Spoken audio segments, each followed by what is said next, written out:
Hello বন্ধুরা, good morning. কেমন আছো তোমরা? আশা করি সবাই খুব ভালো আছো, আর আমরাও বেশ ভালো আছি। আমি আলপনা আমার নতুন আরও একটি ব্লগে তোমাদের সবাইকে আরও একবার স্বাগত জানাই। আজকে রবিবার, আর এখন সময় কিন্তু এখনও 6টাও বাজেনি। তো আজকে একটু তাড়াতাড়ি ঘুমটা ভেঙে গিয়েছিল, আর ঘুম কিন্তু এমনি এমনি ভাঙেনি। ঠান্ডার সময় হচ্ছে কি আর ঘুম ভাঙে? আসলে তোমাদের দাদাভাই একটু আগে ডিউটি গিয়েছে, 5:30টার সময় ডিউটি গিয়েছিল, তো তখন ডেকে গিয়েছিল, বিছানা থেকে উঠিনি, তাই আর ঘুম হয়নি। তো এখন ভাবলাম না, শুয়ে থাকলে হয়তো ঘুমিয়েই পড়বো, তার থেকে উঠে পড়ি। অনেক কাজ আছে, কাছাকাছির ব্যাপার রয়েছে, আর এখনও দেখো বাইরে বেশ অন্ধকার রয়েছে। তো বাইরে লাইটগুলো জ্বেলে রেখে দিয়েই গিয়েছিল তোমাদের দাদাভাই, আর আমি এখন উঠে সব লাইট বন্ধ করে দিচ্ছি। আর বাইরে এখনও কিন্তু ভালো মতো আলো ফোটেনি। তো চলো কাজ শুরু করা যাক, আর শেষ হতে তোমাদেরকে আজকে সাথে নিয়ে আজকের ভিডিও এখান থেকেই শুরু করছি।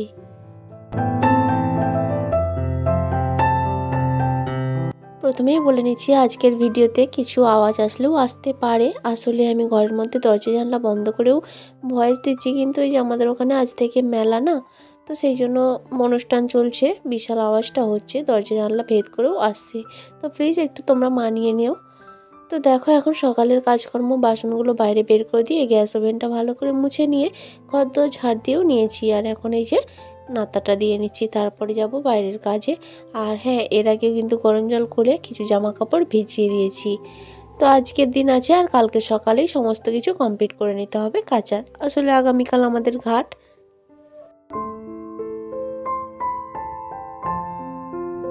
যখন আমার হাতে সময় থাকে না, মানে প্রচণ্ড তাড়াহুড়ো থাকে, কাজের পরিমাণ যেদিন বেশি থাকে, তো সেই দিন আমি কিভাবে একা সব কিছু সামলাই, আর তোমাদের দাদাভাই যদি বাড়ি না থাকে তাহলে কিভাবে সামলাই, আজকের ভিডিও কিন্তু সেটাই শেয়ার করতে চলেছি। তো চলো এখন ফিল্টারে জল ভরে রেখে দিয়ে গেলাম, আর এখন বাসনগুলো মেজে নেব। তো বাসনগুলো ধুয়ে রেখে তারপরে জামা কাপড়গুলো কেচে তারপরে স্নান করব। তো সকালে কাচাই কিন্তু শেষ নয়, এখন রাতে যেগুলো মানে সকালে উঠেই যেগুলো ভিজিয়েছিলাম সেগুলোই কেচে দিচ্ছি। এরপরও আবার দুপুরে কিছু কাছাকাছি রয়েছে। আসলে শীতকাল তো তিনজনের, মানে এবার আমরা এখানে ওখানে যাই, সেই জন্য একটা করে তো আর হয় না, 2-3টে করে রয়েছে। আর গতকাল তো মেঘলা ওয়েদার ছিল, কিছুই শোকায়নি। তো সেই জন্যই প্রত্যেক দিন মানে কাচার পরিমাণটা বেড়েই চলেছে। আর আজকের দিনের মধ্যে তো শেষ করতেই হবে। আজকে যে কোটা 2-1টা রয়ে যাবে, মানে যেগুলো পরবো সেগুলোই শুধু থাকবে, সেগুলো আগামীকাল সকালে কেচে দেব। তো দেখো বাসনগুলো মাজা হয়ে গেল, এখন তাড়াতাড়ি করে বাসনগুলো ধুয়ে নিচ্ছি।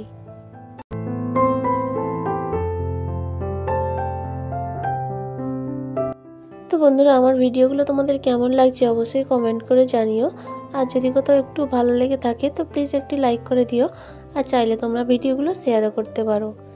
আর আজকের ভিডিওতে যদি কোনো নতুন বন্ধু থেকে থাকো, তুমি চাইলে চ্যানেলটা সাবস্ক্রাইবও করতে পারো। আর যারা অলরেডি সাবস্ক্রাইব করে আমার ছোট্ট পরিবারের সদস্য হয়ে গেছো, তাদেরকে অসংখ্য ধন্যবাদ।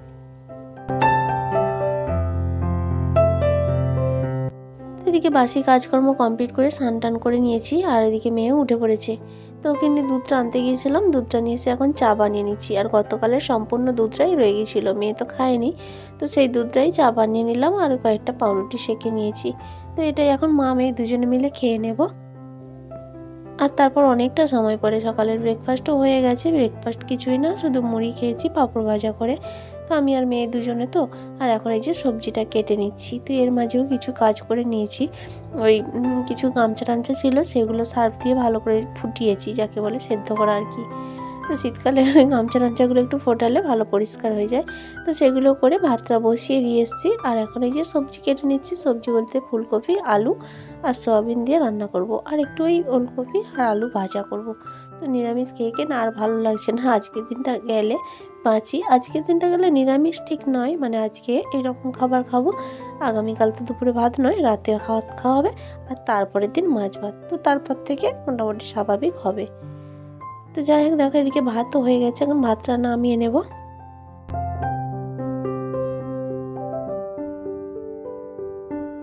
কালকের ওয়েদারটা একেবারেই মেঘলা ছিল, আর শীতকালে না মেঘলা হলে আমার মোটেও ভালো লাগে না। তারপরে এই কাছাকাছি চলছে, আরোই সমস্যা। তো যাই হোক, আজকে কিন্তু সকাল থেকে একেবারে রোদ ঝলমলে আকাশ, আর সেই জন্য না কাজেও বেশ এনার্জি পাই। তো তাড়াহুড়ো করে সব কাজগুলোই কমপ্লিট করছি, আর মাথার মধ্যে একটাই চিন্তা করছে, টাইমের মধ্যে সব কমপ্লিট করতে পারবো কি না। কারণ তোমাদের দাদাভাই যেহেতু বাড়িতে নেই, ওই সময় দুপুরে জল আসলে মেয়েকে স্নান টান করানোর ব্যাপার রয়েছে। তো যাই হোক, এদিকে ভাত হয়ে গেছে। এখন তরকারিটা চাপিয়ে দিয়ে কিছু জামা কাপড় যে ভিজিয়ে রেখেছি, জামা কাপড় ভিজানো নেই এখন, সেগুলো সকালে কাচা হয়ে গেছে। বালিশের কভার, বেডশিট, মশারি এগুলো তুলেছিলাম, তো সেগুলোই ভিজিয়ে রেখেছি। ওগুলো একটু কেচে নেব, ঝোলটা এদিকে ফুটতে থাকবে আর ততক্ষণ আমি ওগুলো কেচে নেব। আমি এইভাবেই ম্যানেজ করি, যেহেতু কেউ করার নেই, একাকে একটু বুদ্ধি খাটিয়ে কাজ করতে হবে, তাই না? তো দেখো, ফুলকপিগুলো ভেজে নামিয়ে রেখেছিলাম আর আলুগুলো একটু ভাজা হয়ে যেতে সয়াবিনগুলো ভেজে নিচ্ছি। আর সয়াবিনগুলো আমি গরম জল করে ফুটিয়ে রেখেছিলাম, বেশ সুন্দর নরম হয়ে গেছে। তারপরে ফুলকপিগুলোও দিয়ে মশলা দিয়ে দিচ্ছি। মশলা বলতে টমেটো, আদা আর জিরে, কাঁচা লঙ্কা। তো এই খাওয়াই আজকের দিনটা চলবে।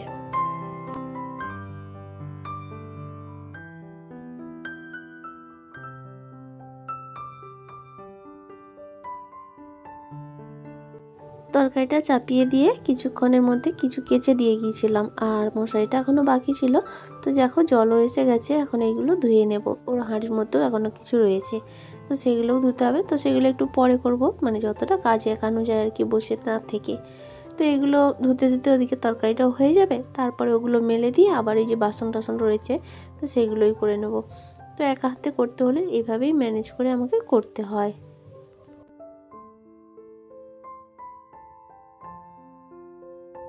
একা কাজ করলেও কিন্তু অগোছালো কাজ আমার একদমই ভালো লাগে না, জানো তো। যত কষ্টই হোক না কেন, আমি যতক্ষণ না জিনিসটা কমপ্লিট করতে পারি আমার যেন শান্তি থাকে না।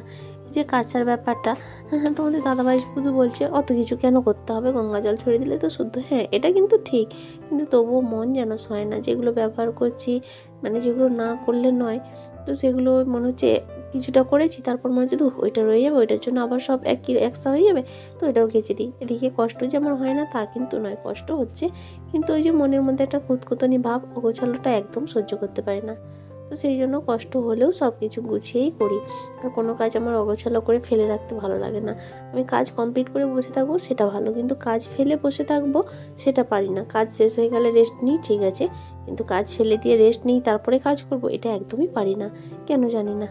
যাই হোক, ফুলকপির ঝোলটা হয়ে গেছে, এখন নামিয়ে নিয়ে যে ওলকপি আর আলুটা একটু সেদ্ধ করে রেখেছিলাম, তো সেটা এখন চাপিয়ে দিলাম আর দিয়ে এই যে বেডশিটগুলো কেচেছিলাম সেগুলো মেলে দিচ্ছি।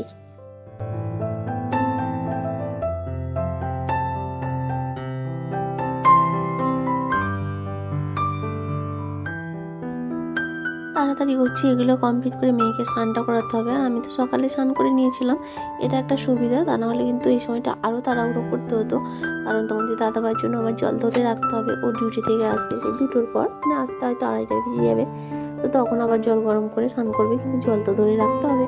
তো সেক্ষেত্রে আমার স্নানটা হয়ে গেছে বলে সুবিধা, মেয়ের জন্য তো যে কোনো অল্প জলেই হয়ে যাবে। তো এখন এই যে ভাজতে দিয়ে নিচ্ছি, ওইটা দিয়ে এখন এগুলো মেলে দিয়ে বাকি যেগুলো আছে সেগুলো ধুয়ে নেবো চটপট, আর তারপরে মেয়েকে স্নানটা করিয়ে নেবো। তো দেখো, ওদিকে সব কাজ কমপ্লিট করে ফেলেছি, এমনকি মেয়েকে স্নানও করানো হয়ে গেছে। তো এখন উনুনটা ভালো করে পরিষ্কার করে নিচ্ছি, নিয়ে জল একটু হাঁড়িতে বসিয়ে রেখে দেব, আর তারপরে আমরা দুজনে খেয়ে নেব। কারণ আমাদের আজকে ওই কি বলে না, হোপ বেশি করবে, তো সেই জন্য না সব খাওয়া দাওয়া কমপ্লিট করে নিতে হবে। কারণ যখন ওটা করবে তখন আমাদের বাস্তুতে কাউকে থাকা চলবে না, সব খাওয়া দাওয়া করে বাইরে চলে যেতে হবে।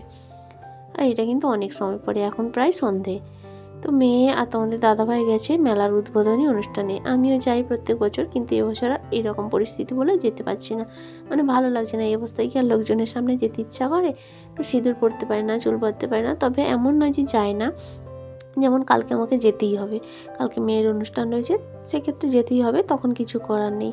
তো সেই জন্য এই যে মেয়ের শাড়িগুলো, নাচের শাড়িগুলো একটু আয়রন করে কাজ গুছিয়ে রাখছি। আসলে এই শাড়িগুলো কালকের দরকার নেই, কালকে যে নাচ রয়েছে তার জন্য জামার দরকার, তারপরের দিন রয়েছে কম্পিটিশান, আর তারপরে রয়েছে 30 তারিখে, কিন্তু আগের থেকে কাজ গুছিয়ে রাখি। মানে প্রত্যেক দিন যা হোক না যা হোক অনুষ্ঠানও আছে, অতএব আমাকে ছুটতে হবে, তখন আর এই কাজগুলো করার কথা হয়তো মনে নাও থাকতে পারে। তাই সময়ের সঙ্গে, মানে সময়ের সময় হয়তো হাতে পাবো না, সেই জন্য আমি এখন সময়টা পেলাম যেহেতু আগের থেকে সব কিছু গুছিয়ে রাখি।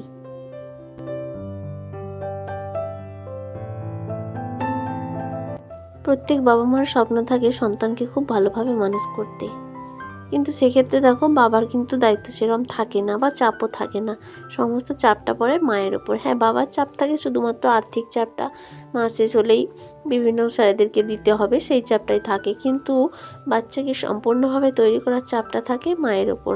এই যে আমার মেয়েকে নাচ শেখায়, গান শেখায়, ছবি আঁকাটা অতটা গুরুত্ব দিতে হয় না, ও নিজে নিজেই করে ফেলে। তারপর পড়ার সম্পূর্ণটা কিন্তু আমাকেই দেখভাল করতে হয়। শুধু তো সপ্তাহে একদিন স্যারদের কাছে গেলেই হবে না, বাকিটা নিজেকে তৈরি করা, তার ড্রেস পোশাক কোনটা কি মেনটেন করা সব কিছু কিন্তু আমাকেই সামলাতে হয়। দেখো সব সংসার সামলে তার সব কিছু মেনটেন করা কিন্তু বেশ টাফ হয়ে যায়। তো যাদের ক্ষেত্রে করার লোক থাকে, বাড়িতে আরও মানুষজন থাকে, সেক্ষেত্রে কিন্তু বেশ সুবিধা হয়, কিন্তু একার ক্ষেত্রে হলে একটু অসুবিধাই হয়ে যায়। তবে হ্যাঁ, যত কষ্টই হোক না কেন, যখন ভালো কিছু ফল পাই সেই কষ্টের কথা আর মনে থাকে না। তো মঙ্গলবার দিন তোমাদেরকে অবশ্যই একটা সুখবর দেব, তো তখন আমার এই কষ্টগুলো আর মনে থাকবে না।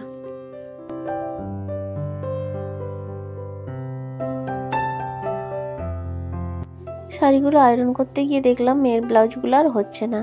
তো আবার ভাবছি কি করব, দুটো ব্লাউজ সেলাই খুলে দিলে হবে, আর একটা না সেলাই খুললেও হবে না, সেটা একবারে মাপেই আছে, সেটা আমি বানিয়েছিলাম। তো যাই হোক, হবে না। তখন ভাবছি কি করা যায়, তারপরে ভেবে মেয়ে আসতে ওর মাপ নিয়ে একটা ব্লাউজ কেটে রাখলাম। তো দেখি কালকে যদি সময় পাই তো সেলাই করব, আর তা না হলে ওইগুলোরই সেলাই খুলে চালিয়ে দিতে হবে। আসলে কালকে আমাদের ওই কাজটাও রয়েছে, তো ওই জন্য এই সমস্যা একটু। তাহলে বন্ধুরা, আজকের মতো বিদায়, আবারও দেখা হবে, ভালো থেকো।